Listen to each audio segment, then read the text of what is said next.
మీరు మొత్తం కార్యక్రమాలు నడిపించాలి. రైట్ రఫీ గారు, ఏంటి ఎమ్మెల్యేలు పెరోల్ సిఫార్సు చేయడం ఏంటి అసలు?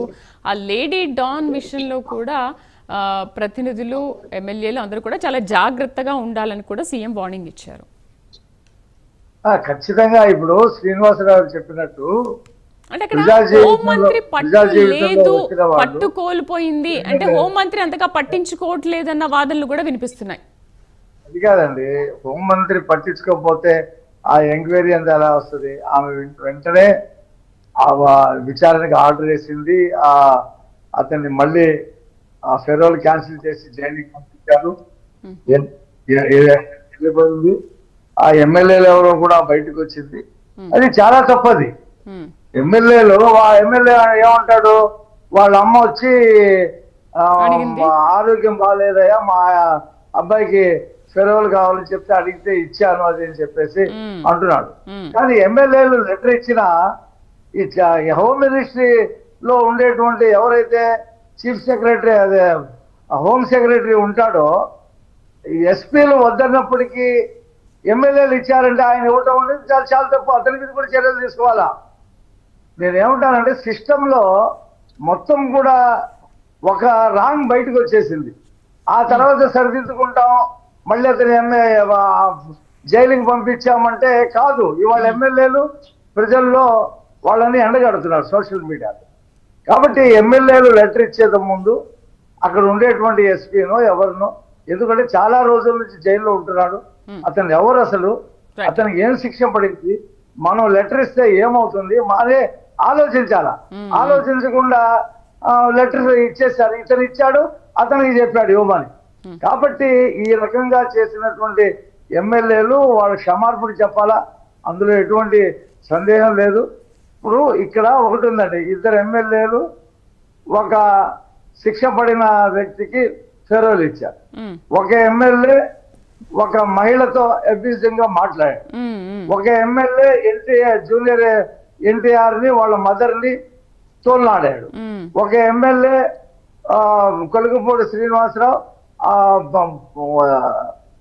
అక్కడ ఆయన నియోజకవర్గంలో ఆయన అగ్రకులాన్ని తిట్టాడు, లేదా కొంతమంది దౌర్జన్యాలు చేశారు. ఈ డిఫరెన్స్ కేసులు ఉన్నాయి.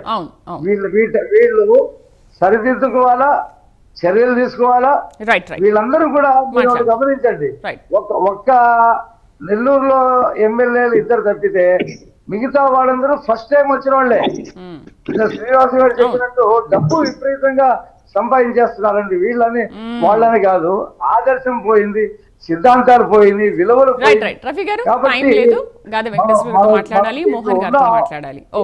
చంద్రబాబు నాయుడు గారు దీన్ని సెటరేట్ చేస్తారని నేను చూద్దాం. రైట్, గాది వెంకటేశ్వర గారు, ఒకవైపు ఉప ఎన్నికల్లో బలపరిచి విజయం సాధించిన వాళ్ళని సీఎం చంద్రబాబు నాయుడు ప్రశంసిస్తుంటే, మరోవైపు ఈ ఎమ్మెల్యేల పైన అసహనం ఏంటంటే రెండు కలిసి ఏమైనా బ్యాలెన్స్ చేస్తున్నారా ఏంటి?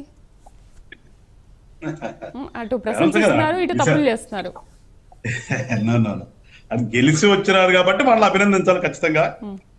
తప్పు చేసిన వాళ్ళని ఎప్పుడు కూడా స్కూల్లో పిల్లలు తప్పు చేస్తే హెడ్ మాస్టర్ ఎట్లా దండిస్తారో అట్లా ఉండాల్సిందండి, పార్టీ తప్పదు. క్రిమినల్ మాఫియా ఒకటి తయారైందని అంటున్నారు, అదో ఆ మాట కూడా ఒకటి వచ్చింది అంటున్నారు చంద్రబాబు నాయుడు. క్రిమినల్ మాఫియా ఒకటి తయారైంది ఏపీలో అని ఉందండి. ఇప్పుడు మనం అవునన్నా కాదన్నా నిజాలు మాట్లాడుకోవాలి, కొన్నిసార్లు అన్నా నిజాలు మాట్లాడుకోవాలి. నిజాలు మాట్లాడుకుంటే రాజకీయాలు అనేది ఇవాళ ఇది రాజకీయమా లేకపోతే ఇంకేంటి సినిమాల్లో చెప్పినట్టుగానే ఉందో తప్పితే నిజంగా ప్రజాసేవ అనేది చాలా తక్కువ అయిపోతుంది, అంతరించిపోతుంది. సింగిల్ టైం సెటిల్మెంట్ లాగానే ఉంది వాస్తవంగా. ఇవాళ వ్యవస్థలన్నింటినీ కూడా నిర్వీర్యం చేస్తున్నారు. నేను గతంలో చాలా సార్లు వ్యవస్థ నాశనం అవుతున్నాయి అన్నాను. ఇవాళ కూడా నేను ఇదేమీ హెసిటేట్ అవను కూటమిలో మాట్లాడతానికి. చాలా చాట్ల కూడా ఎమ్మెల్యే ఒక రాజులాగా ఉంది. నా నియోజకవర్గం నేను రాజుని, నేను ఏది చెప్తే అది జరగాలి. సో ఎంఆర్ఓ ఏదైనా చేయాలన్నా ఎమ్మెల్యే చెప్పాలి, పోలీస్ స్టేషన్ లో సిఏ అనేది ఎమ్మెల్యే చెప్పాలి, లేదా అక్కడ ఉన్నటువంటి ఎంపీడీ ఏదైనా చేయాలి ఎమ్మెల్యే చెప్పాలి.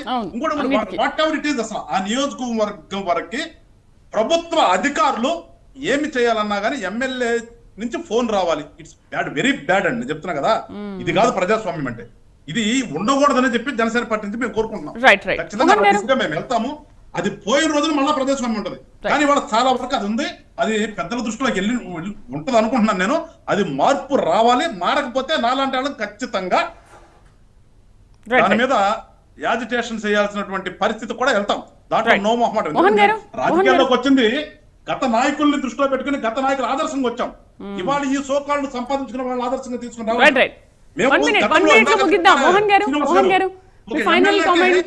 మోహన్ గారు ఓకే ఓకే వెంకటేశ్వర గారు పాయింట్ అంటే ఎట్లా తల్లి జగన్మోహన్ రెడ్డి గారు సీఎం అన్నప్పుడు తిట్టంలో ప్రమోషన్ ఇచ్చినారు అంటున్నారు. జగన్మోహన్ రెడ్డి గారిని ఒక కానిస్టేబుల్ తిట్టాడు. నా దగ్గర వీడియో ఉంది, కాబట్టి నెక్స్ట్ చూపించే టైం దొరకదు. అదే విధంగా మీరు అన్నట్టు నేను అన్నట్టు సుధాకర్ అనే క్యాండిడేట్ రోడ్లోకి వచ్చి తిట్టి అంటే పోలీసు వాళ్ళు అనగబట్టుకుని తీసుకుని లోపల పెట్టారు తప్ప అతను చంపలే. వీళ్ళు దాన్ని మేము చంపినామని కూడా ప్రచారం చేసుకున్నారు. రెండోది, ఇప్పుడు శ్రీనివాస్ గారు అన్నట్టు శ్రీనివాస్ గారు ఏమంటున్నారంటే 100 కోట్లు టార్గెట్, 50 కోట్లు 100 కోట్లు అంటున్నారు. వాళ్ళు 100 కోట్లు ఇప్పుడు ఖర్చు పెట్టారు. మీకు తెలిసిన లేదు, ఒక్కొక్క నియోజకవర్గంలో 2500 నుండి 5000 వరకు ఓటుకు డబ్బులు ఇచ్చి 100 కోట్లు మళ్ళీ పార్టీ నాయకులకు ఇచ్చి వాళ్ళు 100 కోట్లు పెట్టి వచ్చినారు. ఇప్పుడు వాళ్ళు ఇప్పుడు టార్గెట్ 1000 కోట్లు. ఆ 1000 కోట్లు ఎలా వస్తున్నాయంటే గ్రామాల్లో ఉన్నటువంటి బెల్ట్ షాపుల నుండి వాళ్ళు టౌన్లలో కానీ నియోజకవర్గ హెడ్ క్వార్టర్లో కానీ ఒకే షాపులు ఒకే పేరు మీద 10-15 చేసుకొని వాళ్ళు అది మధ్య వీళ్ళు తయారు చేస్తున్నారు. గవర్నమెంట్ ఇలా వీళ్ళు తయారు చేస్తున్నారు. ఆ రోజు ఏదో జగన్మోహన్ రెడ్డి గారు తయారు చేసి ఇచ్చినారు, వీళ్ళు ఏదో డ్యామేజ్ చేసిన ప్రజలు ప్రాణాలు నాశనం చేస్తున్నారు. వీళ్ళు తాగిన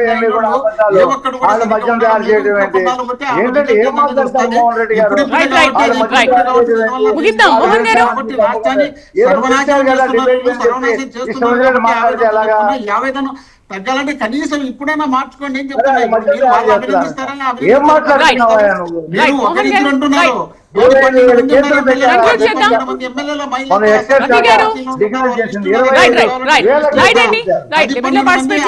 గాది వెంకటేశ్వర గారికి, ఎర్స్మిల్లి శ్రీనివాసరావు గారికి, మోహన్ రెడ్డి గారికి, సయ్యద్ రఫీ గారికి థ్యాంక్ యూ అండి. Thank you very much.